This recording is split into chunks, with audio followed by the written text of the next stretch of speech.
Aedes মশা প্রতিরোধে এখন থেকেই পদক্ষেপ নিতে হবে, নইলে আগামী মাসে পরিস্থিতি ভয়াবহ হতে পারে এমন শঙ্কা প্রকাশ করেছেন কীটতত্ত্ববিদরা। তারা বলেন, এমনভাবে হটস্পট ব্যবস্থাপনা করতে হবে যাতে মশার প্রজনন না হয়। আশিকিন প্রিন্সের রিপোর্ট। যদি চাও টেস্ট স্বাদ হট টমেটো সস বেস্ট। স্বাদ হট টমেটো সস এখন নতুন স্বাদে।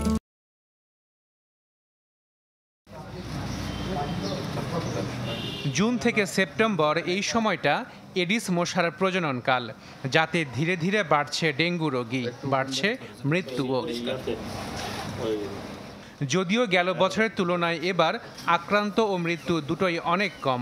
স্বাস্থ্য অধিদপ্তরের পরিসংখ্যান বলছে ২০২৩ সালের ১ জানুয়ারি থেকে ৭ সেপ্টেম্বর পর্যন্ত ডেঙ্গুতে আক্রান্তের সংখ্যা ছিল ১,৪০,৭১১ জন, মারা যান ৬৯১ জন। এ বছরে একই সময়ে রোগী ১৫,২০৭ জন, মৃত্যু হয়েছে ৯৫ জনের।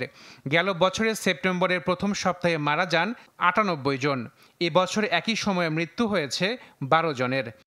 এই মুহূর্তে যেটি করণীয় সেটি হচ্ছে হটস্পট ম্যানেজমেন্ট।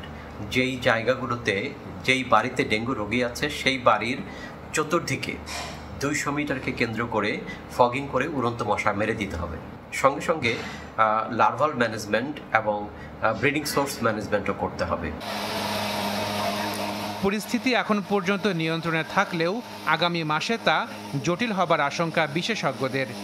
শুধুমাত্র ঢাকায় নয়, ঢাকার বাইরেও ডেঙ্গু ভয়াবহ আকার ধারণ করতে পারে। যদি আমরা জোরে সোরে সেপ্টেম্বর মাসে এই কাজগুলো করতে পারি, তাহলে অক্টোবরে যে ভয়াবহতা হওয়ার একটি সম্ভাবনা আছে সেটিকে আমরা ঠেকাতে পারবো বলে আমি মনে করি। এডিস মশার বিরুদ্ধে প্রাকৃতিক যে ব্যবস্থা ছিল সেটি ফেরানোর তাগিদ দিয়েছেন স্থানীয় সরকার উপদেষ্টা। আগে যারা যেসব মাছের বা কীটপতঙ্গ বা ব্যাঙ লার্ভা যাদের খাদ্য, সেগুলো কমে গেছে। তো এইগুলোকে আবার কীভাবে রিভাইভ করা যায় সেই ব্যাপারে, যে বৈচিত্র্য আবার তার পুরনো জায়গায় ফিরিয়ে আনা যায়, এটার ব্যাপারে আলাপ আলোচনা হয়েছে এবং করণীয় কী সেটা নিয়ে আগামীতে আরও আলাপ আলোচনা হবে। লার্ভা ধ্বংসে প্রয়োজনীয় ব্যবস্থা নিতে সব প্রশাসনকে নির্দেশ দেওয়া হয়েছে বলেও জানিয়েছেন এই উপদেষ্টা। কমিউনিটিকে ইনভলভ করা হয়েছে। Ashikin Prince, channel 24, Dhaka.